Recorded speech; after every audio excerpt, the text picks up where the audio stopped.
Hi, I'm Fire Chief Al Beardsley. I'm the Fire Chief here at the Georgetown Fire Department, located at 47 Central Street here in Georgetown, right next to the CVS Plaza and next to the Town Hall. Many people often ask me what goes into the job of being a fire chief. And being a fire chief, probably the easiest way to sum it up, it's kind of like a juggler. You have a lot of balls or plates in the air at one time, trying to balance everything so that we provide the best and safest operation for our firefighters and also to provide the best fire and EMS services to the citizens of Georgetown. On any given day, my day usually begins sometime around 6:30 in the morning at home when I start checking my email. My email can, and many of you people that have email understand exactly what I'm going to say.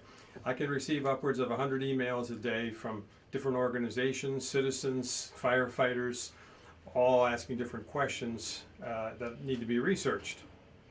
But as I go through the emails, I also started laying out my day. And generally I get into the fire station sometime between 7 and 7 o'clock in the morning.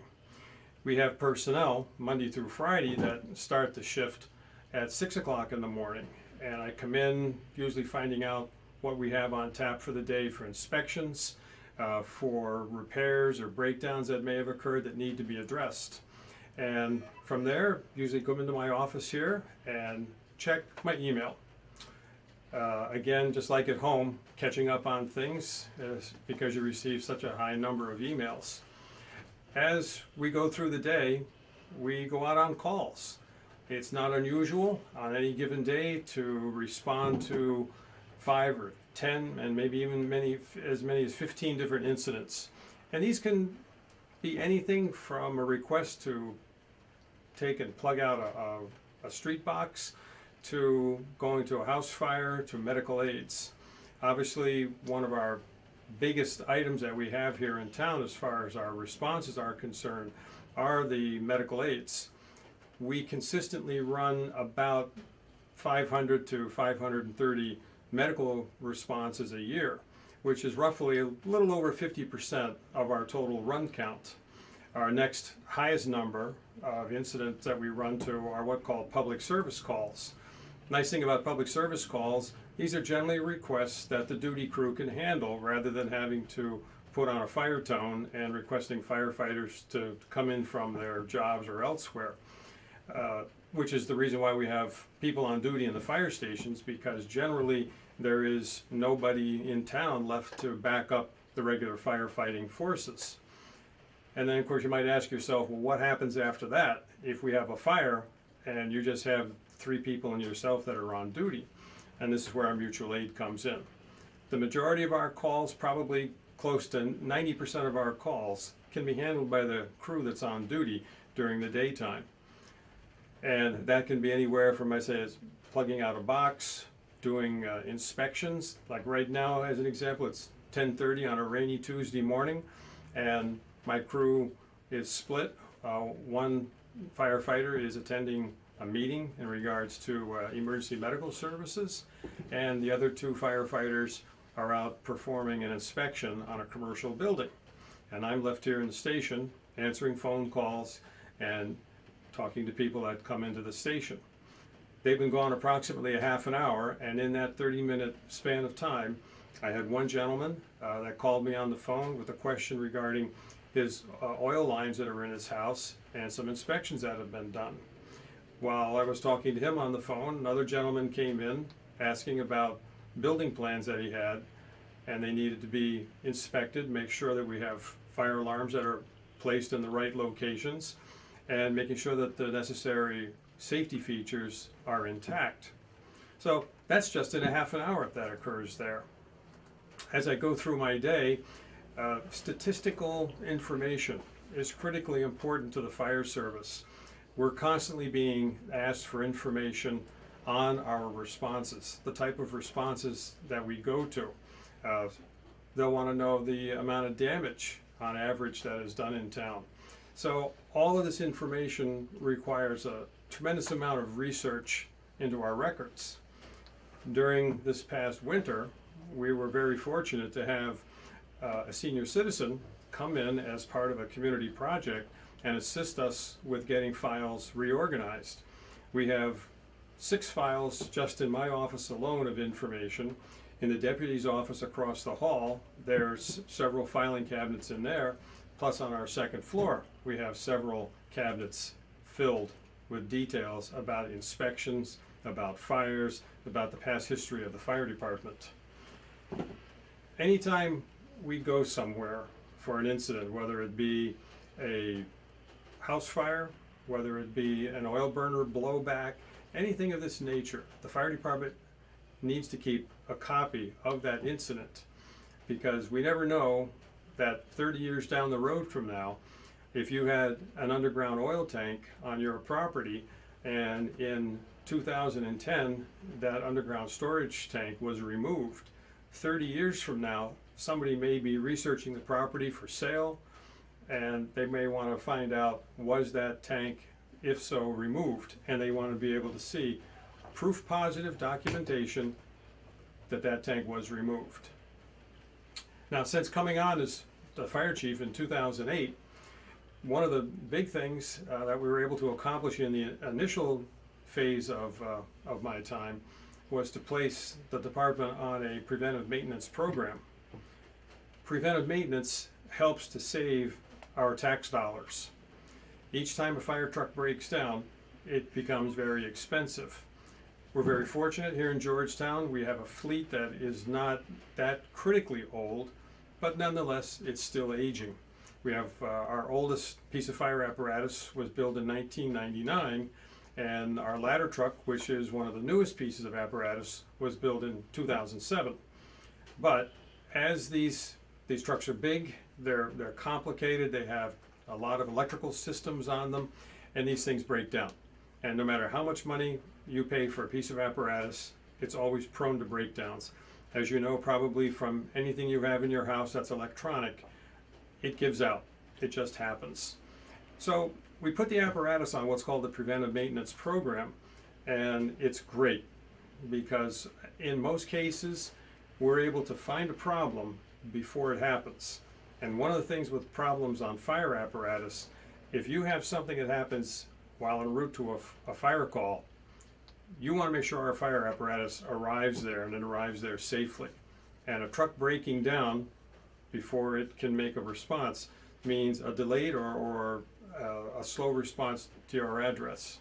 So by finding out if something is getting ready to let go on the truck, we're able to put preventive maintenance money in place, take care of it, make sure that the trucks get oil changes done, that the filters are taken care of, that the tires are kept in good shape, all of the maintenance items that keep the fleet running.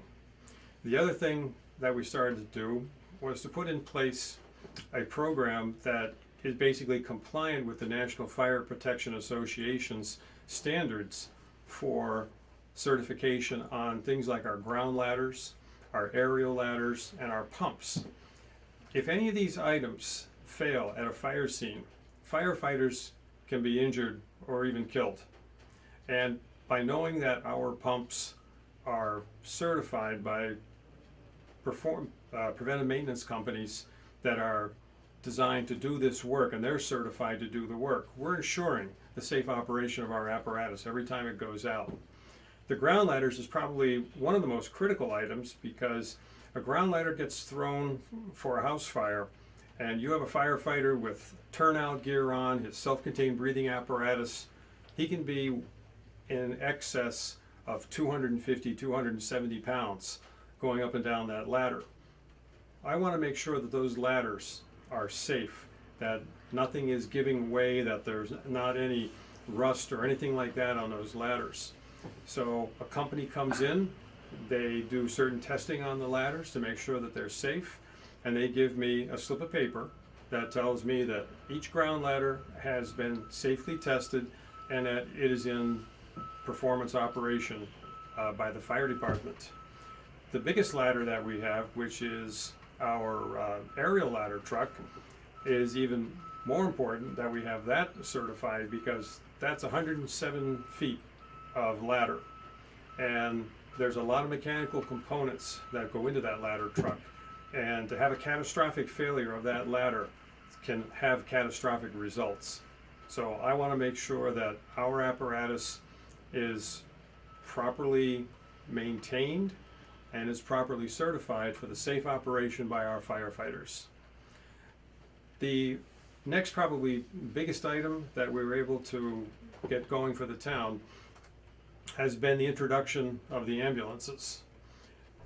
For years and years and years, Georgetown has always relied upon our relationship with the Byfield Fire Department to provide us our ambulance service.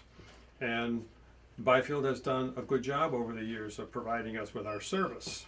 But in an effort for us to try to reduce response times and to get on scene handling our emergencies faster, we decided to start working on a program to bring in ambulances to the town.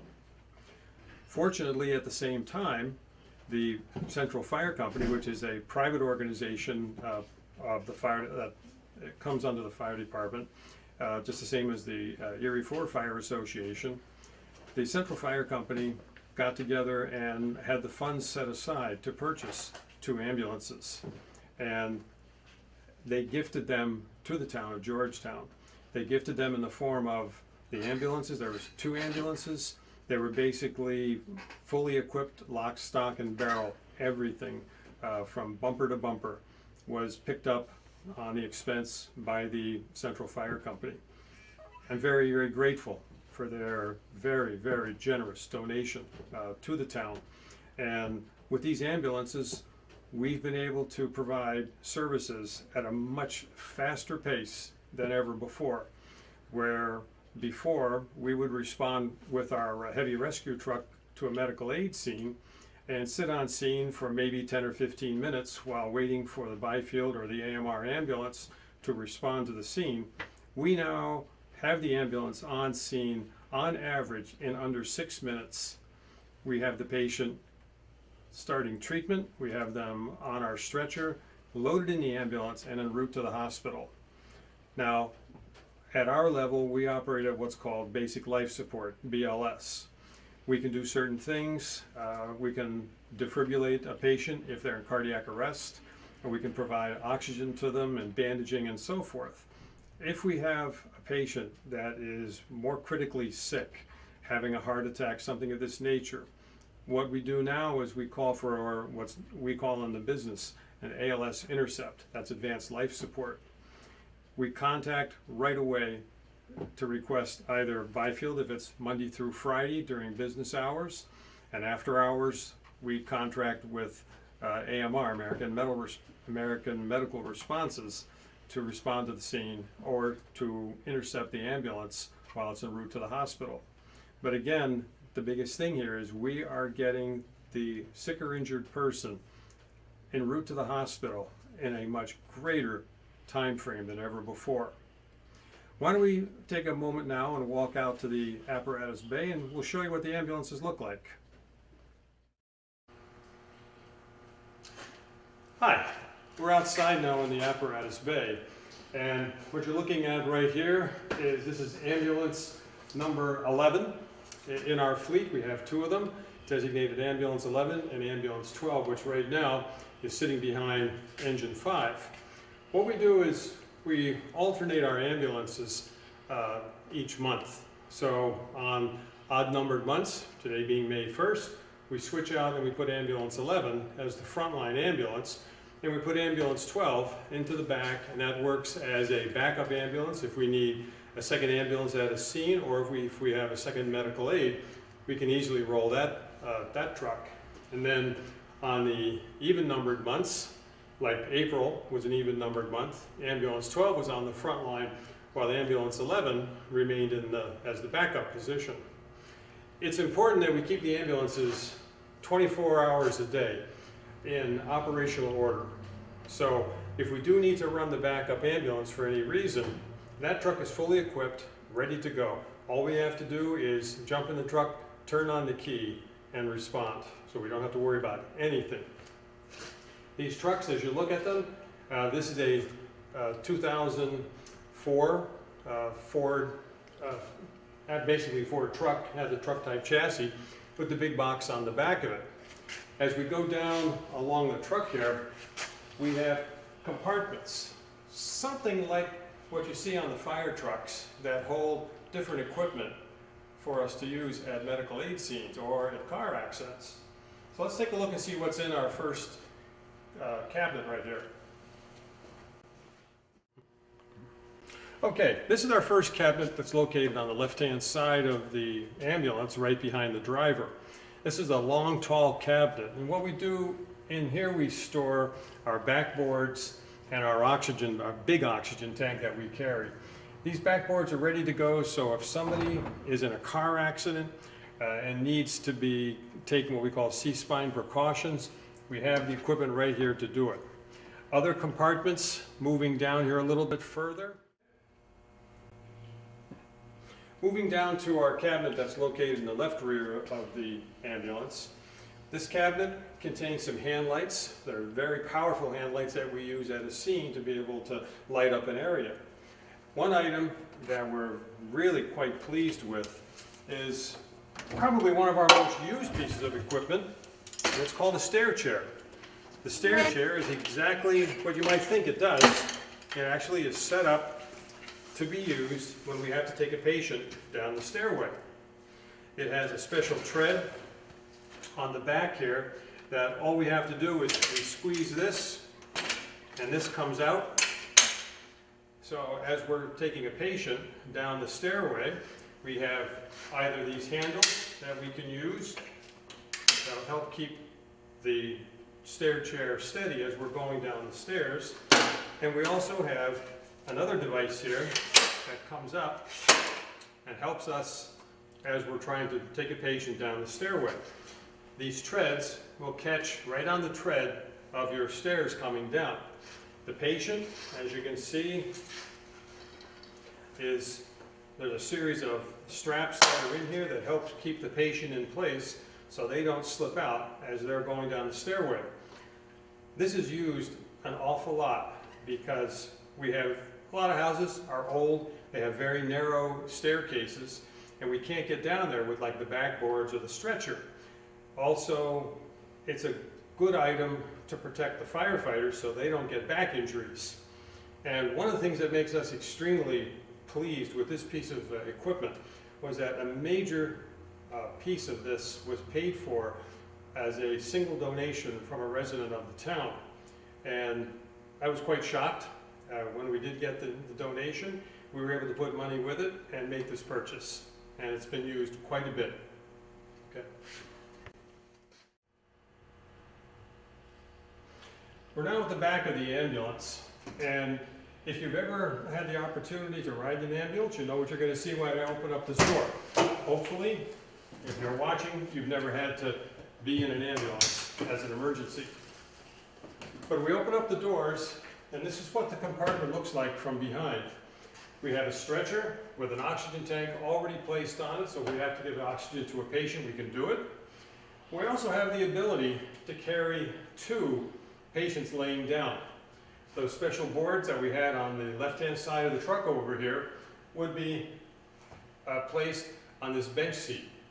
We also have 2 seats inside that EMTs can sit on if they have this seat occupied as well. And they can sit here, they can take the vital signs of the patient, they can monitor them. If we do call for advanced life support, we can have all of the gear and everything set up right in there so that the paramedics can sit right with the EMTs providing for patient care. This stretcher, when we get to the hospital, it comes right out. There's a hole right here that we push, and the stretcher can come out easily just by pushing it out like that. And one EMT holds it just like this. As it comes out, another EMT will come out and we'll grab this wheel bar here, and I release the trigger, and the stretcher drops down to the ground, and we can now proceed with taking the patient into the hospital. Once we get into the hospital, then we do our reporting to the nurses and the doctors there, and we get the patient into the hospital with more definitive care now being able to take place. So the ambulance is a busy part of our life here on the fire department. As I say, it represents over 50% of our calls, but it's not the only thing we do. Hi, this is Car 1. It's the vehicle that I use every day. I have it with me 24 hours a day, 7 days a week. It responds to all calls, whether they be motor vehicle crashes out on the highway, fire alarm activations, or anything else that might come in between. It's an important car in the overall fleet of vehicles that we have because it carries all of the essentials that I need for commanding at a fire scene, making sure that I have necessary files and such to help keep our citizens safe and also our firefighters safe. This is what it looks like up in the front of the vehicle. It looks like a real conglomeration of different a laptop and all of the different devices that are used. The laptop gives me a direct link into the internet, which allows me to pull up records on the different commercial and industrial sites that we have in town. There's a lot of hazmat items that are stored on there, so if we ever have an incident involving a tractor trailer, might be carrying chemicals or whatever, I'm able to gain access into the internet to get immediate information. Also, within here is a mapping sequence that allows me to go basically anywhere that I need to go and to get the information on a site.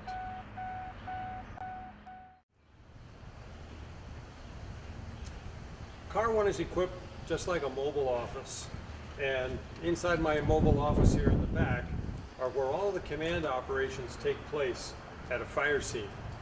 I have radios over on that side that will allow me to contact any fire department in Essex County.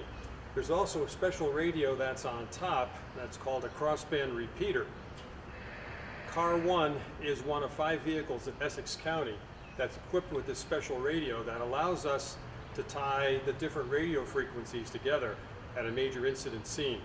So an example might be if I'm called into Danvers, where they may have many different fire departments that are operating on different frequencies.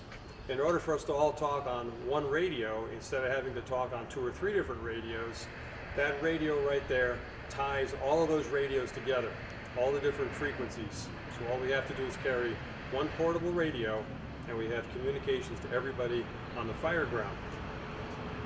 Next, down here are the small filing cabinet that I keep in the vehicle. Inside the filing cabinet, I have hazardous material response information. I have different books on some of the more high-risk areas in town, places like Baldpate Hospital, the schools. I have complete manuals of the schools, maps inside the buildings and such. Again, all designed to allow us to be much more efficient on the fire ground. Over in here, this section is set up as what I call a rehab section, so that if firefighters need any bottled water at a fire scene, if they need anything in the line of first aid, we have the immediate medical supplies right there, besides what we have in our ambulances. And then down on this section right here, carry an air pack, because sometimes when I go on a mutual aid call to another community, I may be asked to work inside the fire with crews operating inside. And these items right here are portable cones that actually open up, and they are used to protect around an area like you normally see, like the stiff plastic cones. And then down here is a nice tabletop surface that I can work from. We've used this many times since we put this vehicle into service. It gives us an area that is well lit. We have all kinds of white lighting, LED lighting on here, so we can operate it at a fire scene at night. We have good ability to see. We have the maps right here. There's a topographical map. Gives us all the layout of the town. So Car 1 is set up as a very efficient vehicle. It allows us 24-hour a day, 7-day-a-week response to anywhere, to anything. It gives us the ability to set up a portable office so that we can manage the scene. One of the important things at a fire scene, any kind of an emergency scene, is that there needs to be a command post established. The command post allows us to operate. It sometimes gives us a little bit of a private area away from the main part of the fire scene so that command decisions can be made on how to progress with a situation. It allows us the ability to record information and to keep the data that we need that is so important later on after a fire or emergency has been mitigated. Now, as part of our being safe at a fire scene, our number one priority is to make sure that the firefighters are safe and accountable at all times. Fire scenes are very chaotic, and order needs to come out of that chaos, and it needs to be brought into order very, very quick, short time, because otherwise you run the risk of injuring firefighters needlessly. One of the items that we employ here at the Georgetown Fire Department is an incident command board that allows me to assign one of my firefighters, usually the deputy, is in charge of making sure that the firefighters that are on the fire scene are accounted for. We have special tags for starters that we begin with. Those tags go onto a special board. We keep track of where everybody is. We also, through this board right here, this is called a Smart Commander board. Inside here are different charts that allow us to operate at the scene. We have special dry erase type pens we can use. We can map out the footprint of a building. We can put down information as to where different companies are operating. And we can keep a good control over everybody at a scene. What's nice with this command board, it operates not just for a fire call, but if we have some kind of a mass casualty incident where we have a lot of victims, they may be going to many different hospitals, we're allowed to keep that information right here also. So no matter whether it's a fire call, no matter whether it's a medical incident or a bad car crash, we're able to keep good control of everyone at the fire scene, thereby making everybody safe, and as the expression goes, everyone goes home at the end of the call, and that's what is the big thing that counts. Nice thing about the town of Georgetown Fire Department is that this is your fire department. It's open to anyone in the community that wants to come down, take a look, learn a bit about what we're doing, and see the equipment. Today we happen to have some kids that just happened to stop by while we were doing filming. This is very typical of people that come by and they have just a great time being able to look at the apparatus, and they might even be able to find something for them to leave here with. So, ready to go in? Want to look inside? Firefighter Robin Garrity, that's on duty today. These kids are having the opportunity to look in the ambulance. Big steps.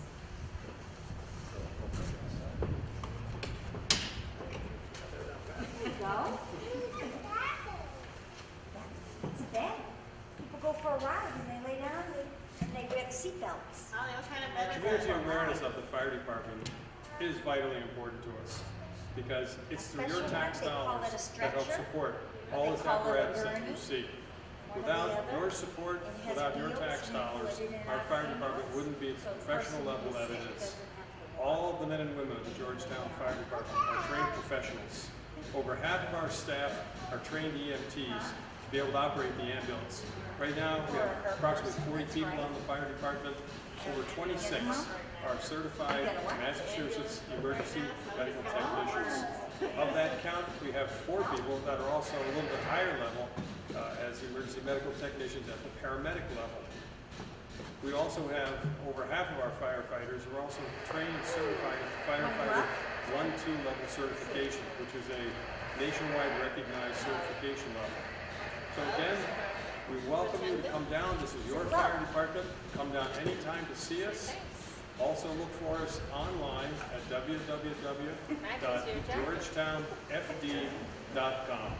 And again, this is Chief Beardsley speaking, and I would like to thank everyone for their support. And again, welcome to come down to the fire station anytime. Thank you.